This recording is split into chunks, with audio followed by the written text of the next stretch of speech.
The purpose of this record is to show you how to use your imagination to achieve your every desire. Most men are totally unaware of the creative power of imagination and invariably bow before the dictates of facts and accept life on the basis of the world without. But when you discover this creative power within yourself, you will boldly assert the supremacy of imagination and put all things in subjection to it. When the man speaks of God in man, he is totally unaware that this power called God in man is man's imagination. This is the creative power in man. There is nothing under heaven that is not plastic as potter's clay to the touch of the shaping spirit of imagination. Once a man said to me, "You know, Neville, I love to listen to you talk about imagination, but as I do so, I invariably touch the chair with my fingers and push my feet into the rug, just to keep my sense of the reality and the profundity of things." Well, undoubtedly he is still touching the chair with his fingers and pushing his feet into the rug. But now let me tell you another one who didn't touch with her fingers and didn't push that foot of hers onto the board of the streetcar. It's the story of a young girl, just turned 17. It was Christmas Eve, and she is sad of heart. For that year, she had lost her father in an accident, and she's returning home to what seemed to be an empty house. She was untrained to do anything, so got herself a job as a waitress. This night is quite late, Christmas Eve. It's raining. The car is full of laughing boys and girls home for their Christmas vacation. And she couldn't conceal the tears. Luckily for her, as I said, it was raining. So she stuck her face into the heavens to mingle her tears with rain. And then, holding the rail of the streetcar, this is what she did. She said, "This is not rain, but this is spray from the ocean. And this is not the salt of tears that I taste, but this is the salt of the sea in the wind. And this is not San Diego. This is a ship, and I'm coming into the Bay of Samoa." And there she felt the reality of all that she had imagined. Then came the end of the journey, and all are out. 10 days later, this girl received a letter from a firm in Chicago saying that her aunt, several years before, when she sailed for Europe, deposited with them $3,000 with instructions that if she did not return to America, this money should be paid to her niece. They had just received information of the aunt's death and were now acting upon her instructions. 1 month later, this girl sailed for Samoa. As she came into the bay, it was late that night, and there was salt of the sea in the wind. It wasn't raining, but there was spray in the air, and she actually felt what she felt 1 month before, only this time she had realized her objective. Now, this whole record is technique. I want to show you today how to put your wonderful imagination right into the feeling of your wish fulfilled, and let it remain there and fall asleep in that state. And I promise you from my own experience, you will realize the state in which you sleep if you could actually feel yourself right into the situation of your fulfilled desire and continue therein until you fall asleep. As you feel yourself right into it, remain in it until you give it all the tones of reality, until you give it all the sensory vividness of reality. As you do it, in that state, quietly fall into sleep. And in a way you will never know, you could never consciously devise the means that will be employed, you will find yourself moving across a series of events leading you towards the objective realization of this state. Now, here is a practical technique. The first thing you do, you must know exactly what you want in this world. When you know exactly what you want, make as lifelike a representation as possible of what you would see and what you would touch and what you would do, and physically moving in such a state. For example, suppose I wanted a home, but I had no money, but I still know what I want. without taking anything into consideration, I would make as lifelike a representation of the home that I would like, with all the things in it that I would want.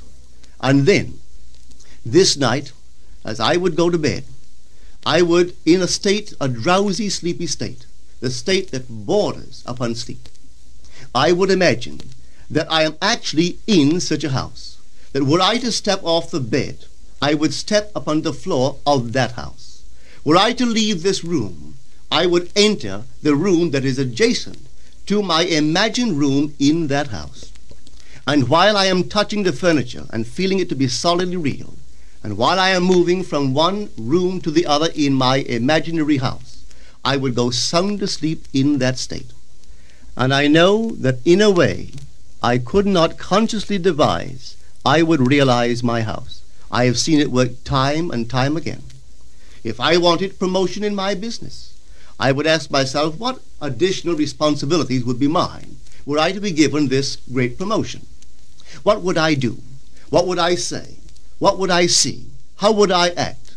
And then in my imagination, I would begin to see and touch and do and act as I would outwardly see and touch and act were I in that position.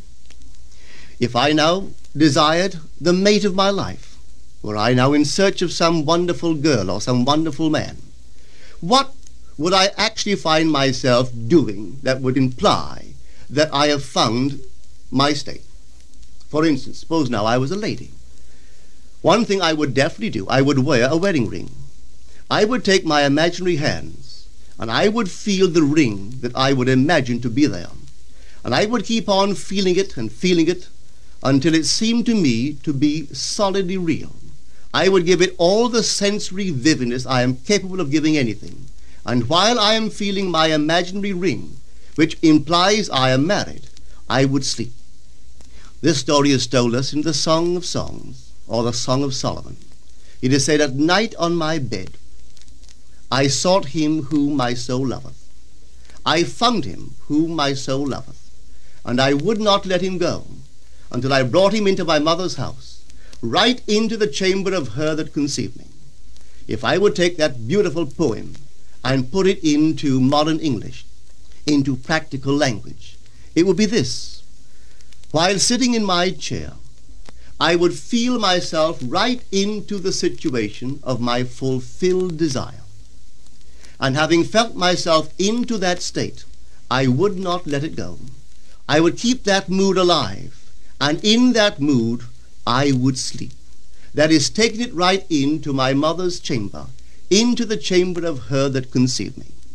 You know, people are totally unaware of this fantastic power of the imagination. But when man begins to discover this power within him, he never plays the part that he formerly played. He doesn't turn back and become just the reflective life.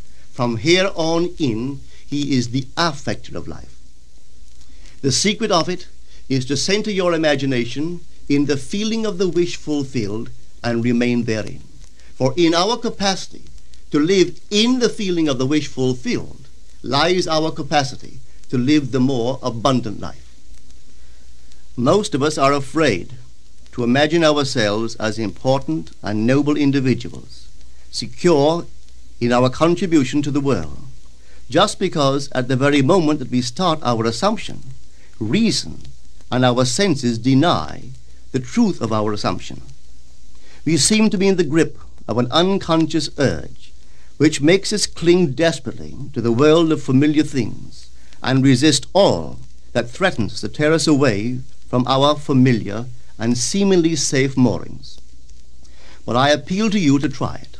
If you try it, you will discover this great wisdom of the ancients, for they told it to us in their own strange, wonderful, symbolical form.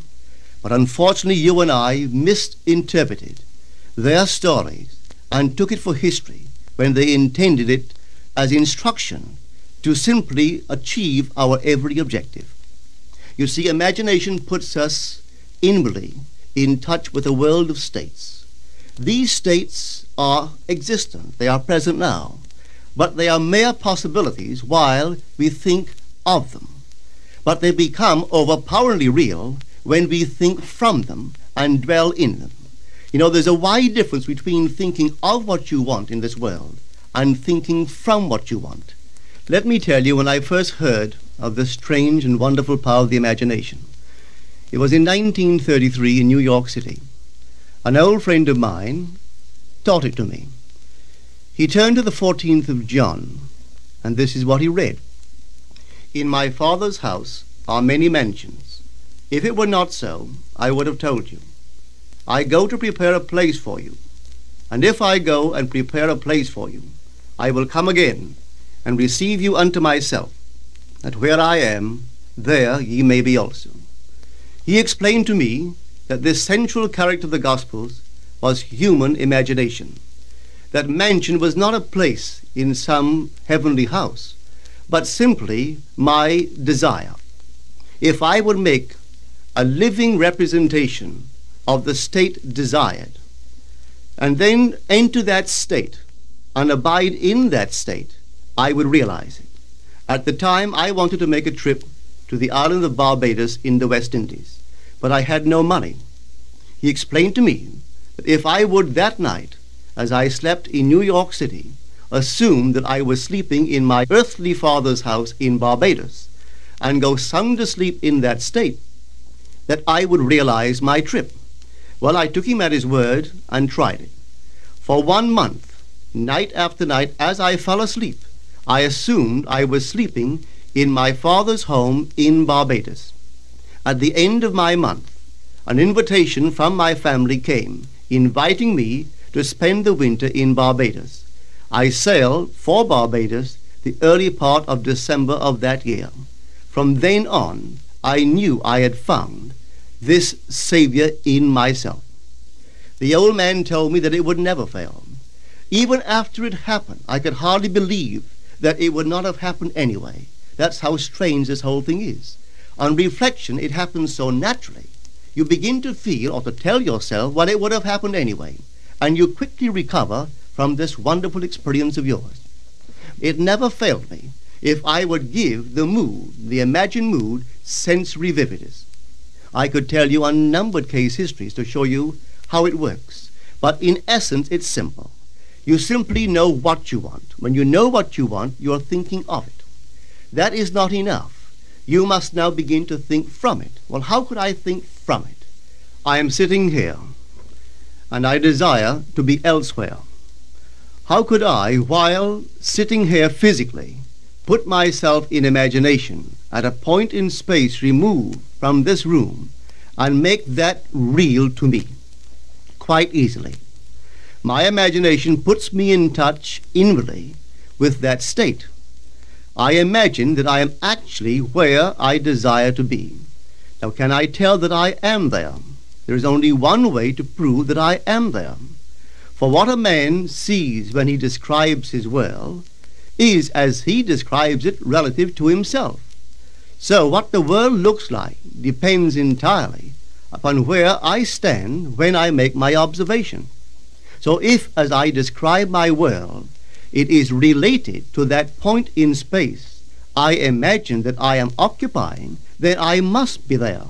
I am not there physically, no, but I am there in my imagination, and my imagination is my real self. And where I go in imagination and make it real, there I shall go in the flesh also. When in that state I fall asleep, it is done. I have never seen it fail. So this is the simple technique on how to use your imagination to realize your every objective.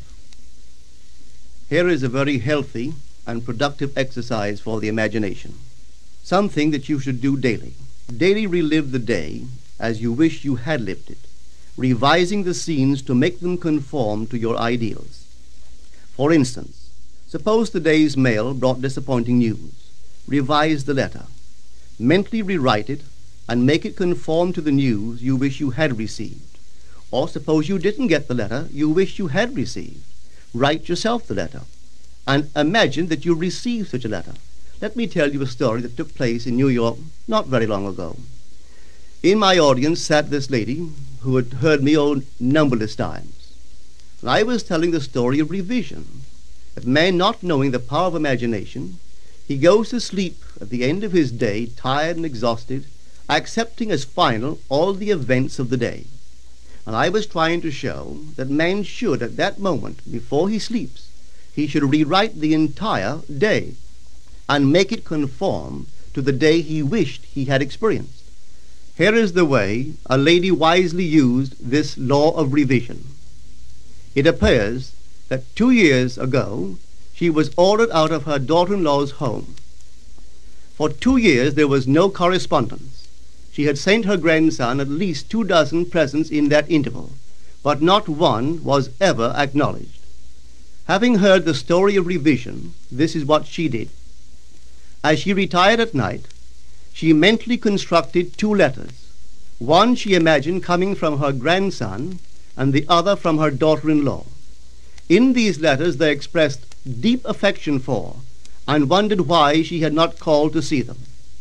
This she did for 7 consecutive nights, holding in her imaginary hand the letter she imagined she had received, and reading these letters over and over until it aroused within her the satisfaction of having heard. Then she slept. On the 8th day she received a letter from her daughter-in-law. On the inside there were 2 letters, one from her grandson and one from the daughter-in-law. They practically duplicated the imaginary letters that this grandmother had written to herself 8 days before. This art of revision can be used in any department of your life. Take the matter of health. Suppose you were ill. Bring before your mind's eye the image of a friend.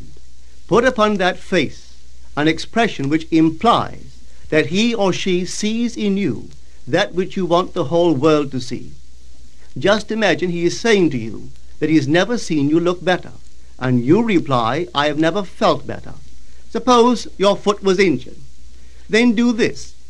Construct mentally a drama which implies that you are walking, that you're doing all the things that you would do if the foot was normal, and do it over and over and over until it takes on the tones of reality. Whenever you do in your imagination that which you would like to do in the outer world, that you will do in the outer world. The one requisite is to arouse your attention in a way and to such intensity that you become wholly absorbed in the revised action. You will experience an expansion and refinement of the senses by this imaginative exercise, and eventually achieve vision in the inner world. The abundant life promised us is ours to enjoy now, but not until we have the sense of the Creator as our imagination can we experience it. Persistent imagination, centered in the feeling of the wish fulfilled, is the secret of all successful operations. This alone is the means of fulfilling the intention. Every stage of man's progress is made by the conscious, voluntary exercise of the imagination. Then you will understand why all poets have stressed the importance of controlled, vivid imagination. Listen to this one by the great William Blake. In your own bosom you bear your heaven and earth, and all you behold, though it appears without, it is within, in your imagination, of which this world of mortality is but a shadow. Try it, and you too will prove that your imagination is the Creator.